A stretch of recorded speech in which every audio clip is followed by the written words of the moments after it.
All right, guys, we have finally made it to Jesse's favorite day, chest and try day. Biggest day of the week. If you guys know us from like our first video as a family, our wedding video, this is what we did that day. This is how we began our day. It was a big day then. And we said that like a gajillion times. Yeah. So Jesse's doing his warm up, and yeah, your turn. So today we're gonna do, again, chest and try, or push, as some people call it, my favorite day of the week. First off, we're gonna start off on flat bench. I always start on that. Today we're doing muscular endurance. We'll show you guys a slide that covers the different focuses we have. So we're gonna do a 5x5. This is gonna be a warm up, and then we'll go up a little bit in weight. Whatever weight you do, again, it's always what you're comfortable with and what you can do properly with good form while having control, not arching your back. I'll run you guys through example with my warm up, and then you guys will see my working set. All right, so we'll do one from the front. Basically, you want to keep both your feet on the floor, keep your butt touching the bench. It's okay if you arch your back a little bit, but you don't want to be like way up here, like thrusting or like throwing your body into it. Really easy way to throw your back out. A lot of people hurt themselves lifting.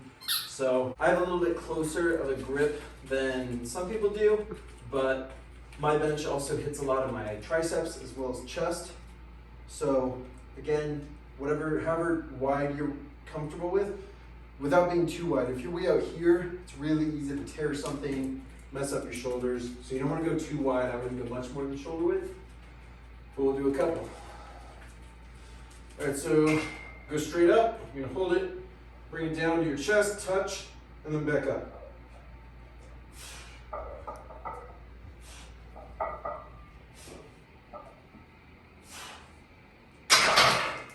Generally, you breathe in on your way down, and then like exhale pretty hard as you're coming up. Gives you a little bit of the illusion of power. Yeah. But make sure when you go up, you're locking out your elbows, coming down, touching your chest. All right, Mel's gonna do her first set. Again, she just had a baby, so we're not trying to do anything crazy. She's focusing on form. Having your feet up like that takes away some of the tension from your abdomen, which is good if you just had a baby. It's also a good way to just isolate your chest. Notice she touches her chest, locks out her arms on top, isn't arching her back. She's doing great. All right, so Mel's gonna do her first working set. Again, she's doing a little bit of a variant with her legs up. She's still recovering from having a baby. I'm gonna talk through spotting as she goes.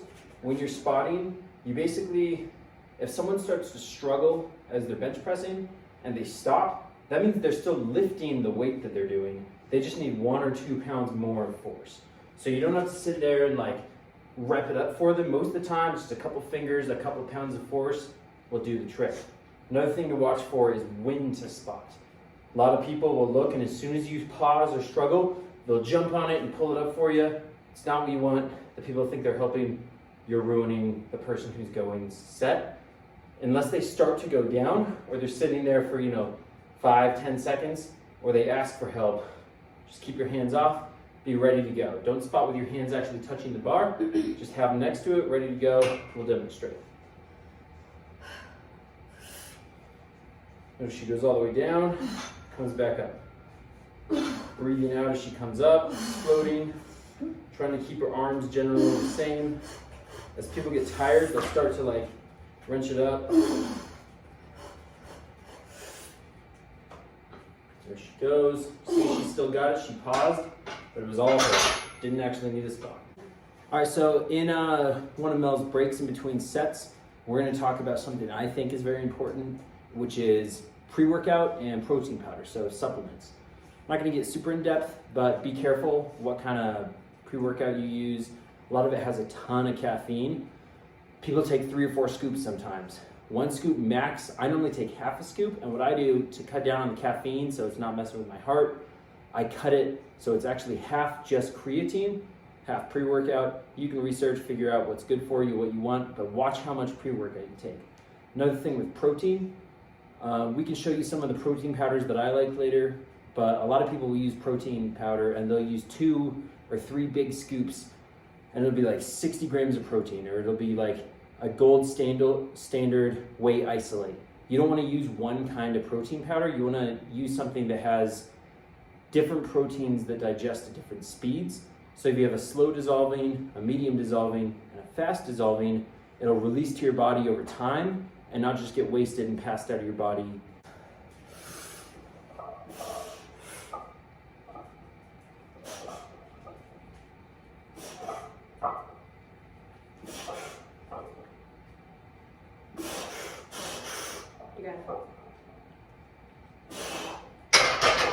All right, our next exercise, which I also consider a key lift, is the incline press. This one's also super important, focuses on your upper chest. You have the same form basically, you just wanna have your hands a little bit wider, and then as you go up and down, make sure that you're not letting the bar come too far forward towards your knees, or you will drop it. Again, try not to arch your back, try to keep yourself in a stable position so you're not hurting yourself. She's doing great. Alrighty, Jesse's turn. All right, so on these, I go a little bit wider than I do on a standard flat bench. This is gonna be a little harder, so you won't be able to do as much as you can. Generally, if you're doing a decline, you can do the most.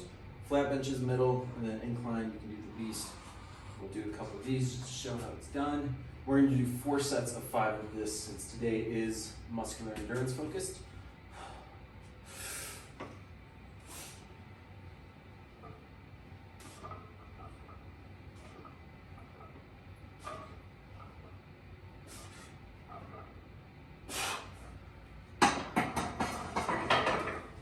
Very good.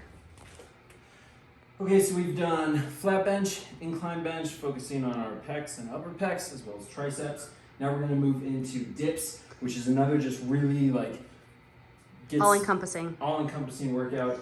I like workouts that hit multiple muscles instead of isolation workouts. I think they're a lot more practical. I'll run through how to do a proper dip and then how I like to do them. So dips, you wanna start on top. I don't know if they can hear. Yep. Go all the way down, break 90, and then back up. If you don't move to the side, all the way down, break 90, back up. Just like that. Go. Okay, so if you want to challenge yourself a little more, you're trying to stick to the lower rep range, focusing a little more on strength than just muscle size, you can add weight to your dips. You can do this with chains, weight belts. You can just hold a weight between your legs. You just want to make sure that you have the form down before you increase weight. So these you do them the same way. Grab the weight between your legs, and you go all the way down, all the way up.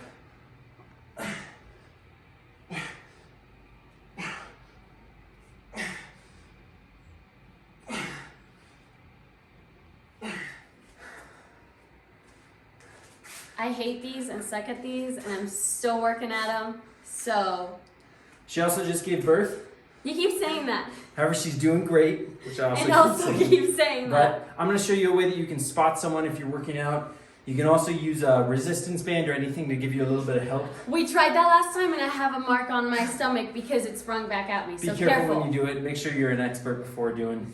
But I'll show you a way that you can spot someone. That way their focus is on the form and they're getting better before they learn how to do it on their own. So you basically grab one of their knees. She's gonna go up, lock out her elbows. Okay, arms facing each other. Hands. Okay, ready. 1, 2, 3. All right, so she's all the way up. I've got her legs. I'm just giving her a little bit of support. She's gonna go down, break 90 degrees with her arms, and you're just pushing up a little bit. As you do this, you push up less every day, and she'll eventually be doing them on her own. She used to, but we've already covered it. There you go. Two more. One more. You got it, you got it. One more.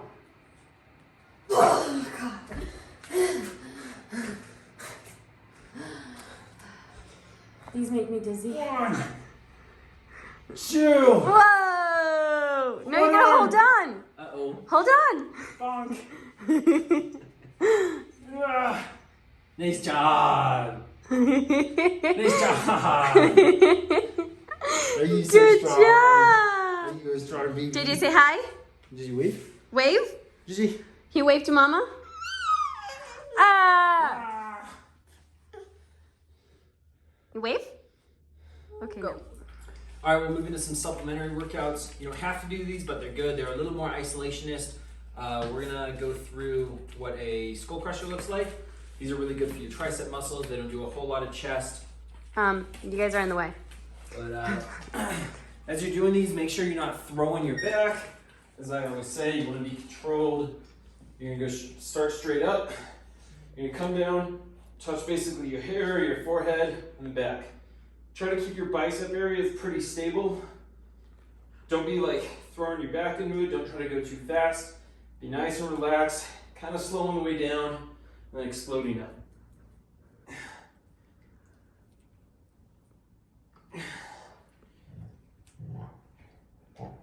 You're doing great. All right, we'll run through one more workout we're gonna do today, which is tricep extension. You can do these with a dumbbell over your head, coming down, staying nice and slow. Or if you have a cable system or you're at a gym, you can do it with cables or pulleys. Biggest thing with these is you're gonna start out, you wanna keep your arms at your side, focusing on your triceps. Notice you don't wanna be throwing yourself, you don't wanna be leaning back, you don't wanna be like this with your arms. You wanna stay locked in, isolating your triceps.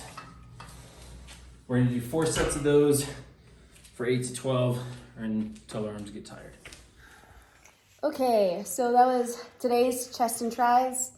You're gonna finish off with that. Yeah, I'm gonna finish it off with an ab circuit. Chest and try day, I do my longest ab session, which is just continuous abs for 10 minutes.